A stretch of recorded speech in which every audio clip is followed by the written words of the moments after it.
Hello everyone, welcome back to my channel. আশা করি সবাই খুব ভালো আছেন। আমার চ্যানেলে চলছে পুজো সিরিজ, আর আজকের রান্না হচ্ছে সপ্তমীকে মাথায় রেখে। সপ্তমীর দিন অনায়াসে বানিয়ে নিতে পারেন আজকের এই স্পেশাল রেসিপি, যেটা হলো মাছের মাথা দিয়ে মুড়িঘণ্ট পোলাও। খুব সহজে রান্নাটা, আর ষষ্ঠী থেকে তো আমাদের অনেকেরই অফিস ছুটি পড়ে যায়। সপ্তমীতে একটা আলাদা এনার্জি, আলাদা এন্থু, তো সেই দিনের জন্য এই রেসিপিটাকে ভাবতেই পারেন। খুব তাড়াতাড়িও হয়ে যাবে আর খেতে তো দারুণ হবে। একদম ঝরঝরে মাছের মাথা দিয়ে মুড়িঘণ্ট পোলাও কিভাবে বানাচ্ছি চলুন সেটা দেখে নেওয়া যাক। রুই মাছের মাথা নিয়েছি 2 পিস, এটা আমি অর্ধেক করে 4 ভাগ করে নিয়েছি। এবার প্রথমে আমি পরিমাণ মতো নুন আর পরিমাণ মতো হলুদ দিয়ে মাখিয়ে রাখবো। তো এই যে পরিমাণ মতো হলুদ দিয়ে দিচ্ছি, ভালো করে ম্যারিনেট করে নেব।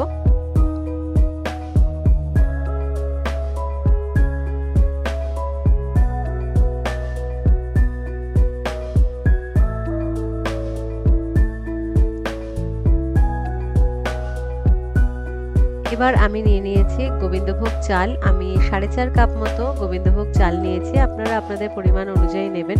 একটা আলু লাগবে আজকের রেসিপিটার জন্য। একটা আলু আমি এইভাবে পিস করে নিচ্ছি, একটু লম্বা লম্বা করে, একটু মোটা মোটা করে আমি পিস করে নিচ্ছি। আর লাগবে একটা পেঁয়াজ, তো একটা পেঁয়াজ নিয়ে নিয়েছি। পেঁয়াজটাকেও কুচি করে নেব, একটু লম্বা লম্বা করে পেঁয়াজটাকে কুচি করে নিচ্ছি।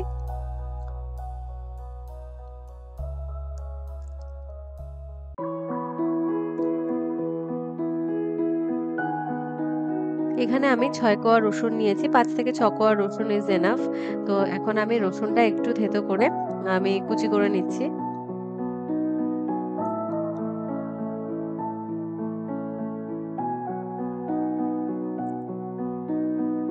এখানে আমি 10 থেকে 12টা আমন্ড নিয়ে নিয়েছি, আর আমার কাছে কিছু কড়াইশুঁটিও ছিল যেটা আমি ফ্রোজেন করে রেখেছিলাম, সেটাও আমি কিছুটা নিয়েছি।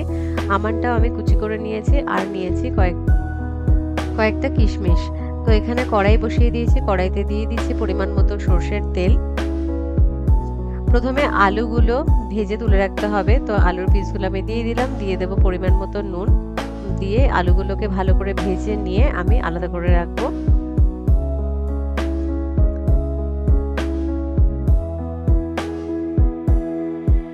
তুলে নিচ্ছি আলুর পিসগুলো। এবার মাছের মাথাটা ভেজে তুলে নিতে হবে। তো মাছের মাথা ভাজার সময় কিন্তু খুব সাবধানে ভাজতে হবে, না হলে তেল ছিটকাবে। তো আমি একটা ঢাল নিয়ে নিয়েছিলাম, মানে যে কড়াইয়ের ঢাকনা সেইটা, তো সেইটা দিয়ে আমি নিজেকে প্রোটেক্ট করে খুব ভালোভাবে কিন্তু মাছের মাথাটা ভেজে তুলে নিচ্ছি।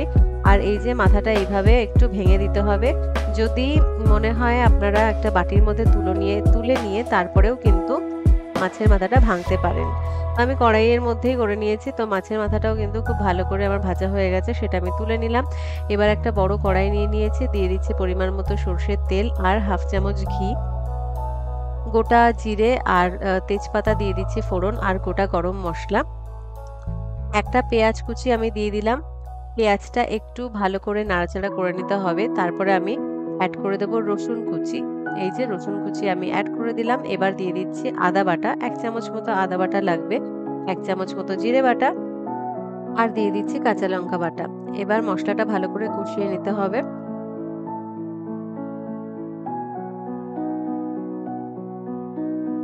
এবার দিয়ে দেবো পরিমাণ মতো নুন, আর একদম অল্প আমি হলুদ দিচ্ছি, কারণ আমি হলুদ খুব বেশি ব্যবহার করছি না, যাতে একদম হলুদ হলুদ না দেখতে লাগে, সেটা আমার খুব একটা বেশি ভালো লাগে না। তো ওই কারণে একদম অল্প আমি হলুদ দিয়েছি। এবার ভেজে রাখা আলুগুলো দিয়ে দিলাম, আর কড়াইশুঁটিটাও দিয়ে আমি ভালো করে নাড়াচাড়া করে নিচ্ছি। এবার ভালো করে ধুয়ে জল ঝরিয়ে রাখা গোবিন্দভোগ চালটা আমি দিয়ে দিলাম। খুব ভালো করে চালের সাথে মশলাটা ভালো করে নাড়াচাড়া করে নিতে হবে, একটু সময় নিয়ে কিন্তু করতে হবে। গ্যাসের আঁচটা কিন্তু এই সময় মিডিয়াম টু হাই থাকবে। তো ভালো করে আমি নাড়াচাড়া করে নিচ্ছি। এবার দিয়ে দেবো আমন্ড, যে আমি গুঁড়ো করে রেখেছিলাম বা কুচি করে রেখেছিলাম, গুঁড়ো নয়, সেটা দিয়ে দিলাম। আর দিয়ে দিচ্ছি কিশমিশ। আবারও ভালো করে আমি একটু ভেজে নিচ্ছি চালটা। এবার দিয়ে দেবো মাছের মাথাটা, এটা দিয়েও ভালো করে একটু নাড়াচাড়া করে নিতে হবে। একদিকে আমি গরম জল বসিয়ে দিয়েছিলাম, গরম জল হলে এখানে গরম জলই দিতে হবে, ঠান্ডা জল কিন্তু দেবেন না। পরিমাণ মতো নুন দিয়ে দিলাম, আর একটু নাড়াচাড়া করে নিয়ে আমি দিয়ে দেবো গরম জল। যতটা চাল তার দ্বিগুণের থেকে একটু কম পরিমাণে জল নিতে হবে। আমি 4.5 কাপ নিয়েছিলাম, তো আমি 8.5 কাপ মতো জল নিয়েছি। হাই হিটে এবার কিন্তু রান্না করতে হবে মোটামুটি 2 থেকে 3 মিনিট। কাঁচা লঙ্কা দিয়ে দিলাম, পরিমাণ মতো নুন দিয়ে একটু নাড়াচাড়া করে নিলাম। এবার ঢাকনা দিয়ে গ্যাসের আঁচটা একদম কমিয়ে মোটামুটি 6 থেকে 7 মিনিট মতো রান্না করতে হবে। তো এই যে জলটা একদম শুকিয়ে গেছে, এবার হালকা হাতে নিচের ভাতগুলোকে উপরে দিয়ে দিতে হবে। এইভাবে হালকা হাতে আমি করে নিচ্ছি নিচের ভাতগুলোকে উপরে। আবারও কিছুক্ষণ ঢেকে 2 থেকে 3 মিনিট রান্না করতে হবে। দিয়ে দিলাম 1 চামচ ঘি। এবার গ্যাসটা বন্ধ করে কিছুক্ষণ স্ট্যান্ডিং টাইম হিসাবে রেখে দিতে হবে। তাহলে একদম ঝরঝরে আমাদের মুড়ি ঘন্ট রেডি হয়ে যাবে। দেখুন আমি দেখাচ্ছি কতটা ঝরঝরে হয়েছে। খেতে জাস্ট দুর্দান্ত হয়েছিল। আমি এতটুকু বাড়িয়ে বলছি না, খেতে ওয়াও হয়েছিল। তো এবার চলুন পরিবেশন করে নিই।